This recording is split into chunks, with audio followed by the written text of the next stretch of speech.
So Josh, who is Colleen's ex-husband, well, his friend spoke out about Colleen about a month ago, but it's only really started trending now. I was very close with her husband. And then I knew her and her husband, and we hung out a bunch. And so outside of work, you guys hung out? Yeah, quite a bit. You guys been into each other's houses? Yeah. Is she still with her husband?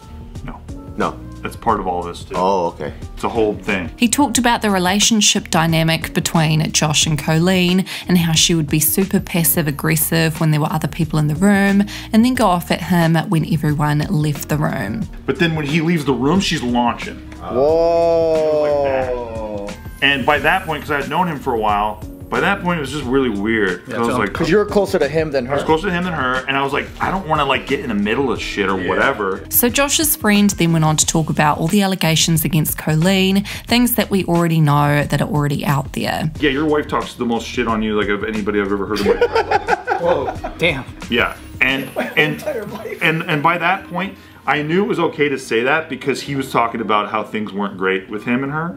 Yeah. And so I was just kind of like giving a little bit of that like, it's okay, champ. Like you're probably you're on the right road here. Like I think this is probably a good move. So yeah, because Josh's friend had seen Colleen's treatment towards Josh over the years, he'd given him the pep talk to leave her at the time. Now in the comment section, people were pointing out how bad this whole situation really was. Someone said, actually there were laws broken by Colleen, federal child labour laws, Fair Labour Standards Act, sending to children, section 1470 of Title 18, asking a child for a photo of their body part. This is not some internet drama. These are actual crimes against children. She was harvesting her audience for content, along with tech help, by using manipulative tactics in order to achieve their end, all while being a duplicitous monster. I think somewhere in the video they said that it was the parents' fault for not protecting Adam, but people quickly came to Adam's parents' defense by stating, I think it's tricky to blame the parents when kids that age will hide a lot. I'm sure a lot of us had things from our parents at that age. It's nice to have Steve's perspective on the situation. Another user said, it's important to note Adam's mother in particular did step in and also tried to keep him safe, but Colleen actively encouraged secretive conversations and helped the kids keep things from them. Adam McIntyre actually responded to this video a couple of days ago, and people were defending his mum in the comments too.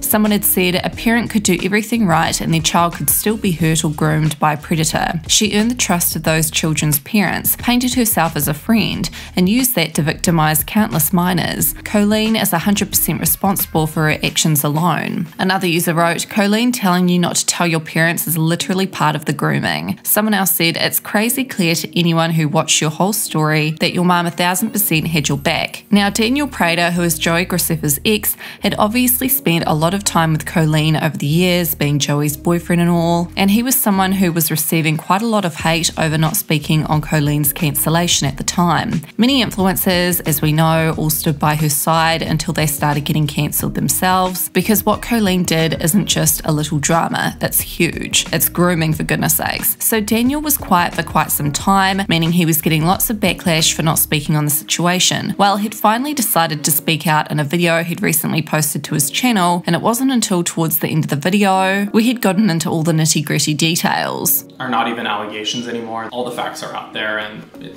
everything that happened is out there, and it's horrifying, and that behavior is absolutely just horrific and scary, and I'm so sorry to anybody who is a victim of that behavior. It's awful. Now, Daniel Prater was actually getting quite a bit of backlash for this video because they're like, why didn't you speak out sooner? Some people even mentioned in the comments that they'd unsubscribed from him because it took him so long to speak on Colleen and address his thoughts. He had actually spoke on why it took him so long to discuss this horrendous situation. It's been a little triggering to me as a victim of SA when I was a teenager. It's tough.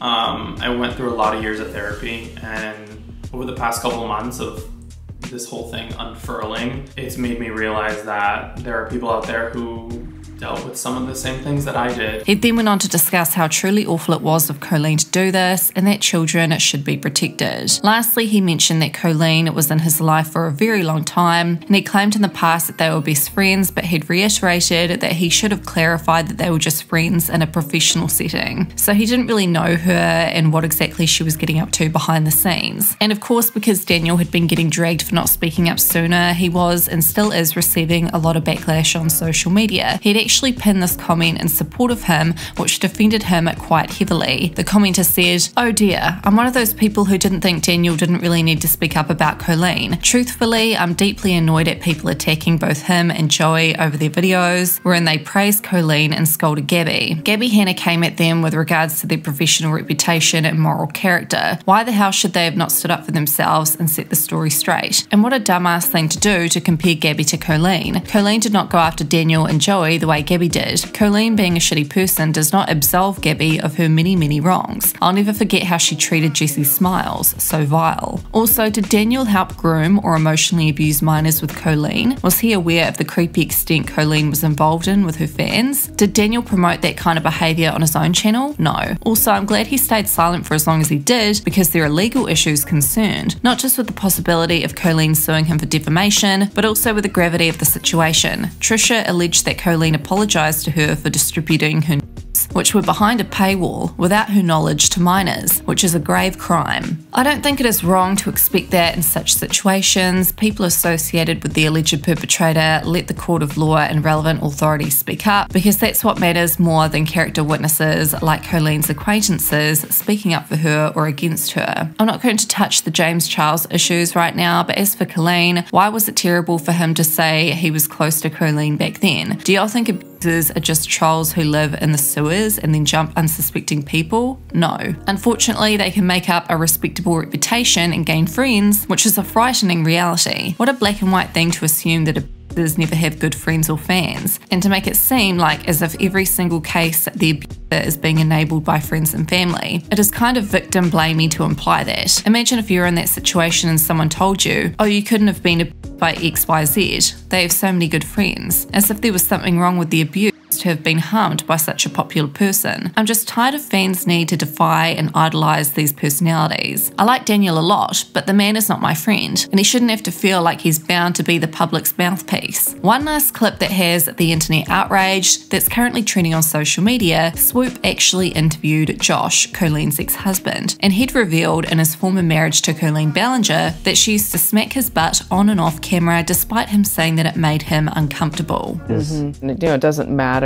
you being a man, that's not a factor. If you set a boundary about where someone can touch your body. I think she's got so much on her plate, I don't want to add another thing.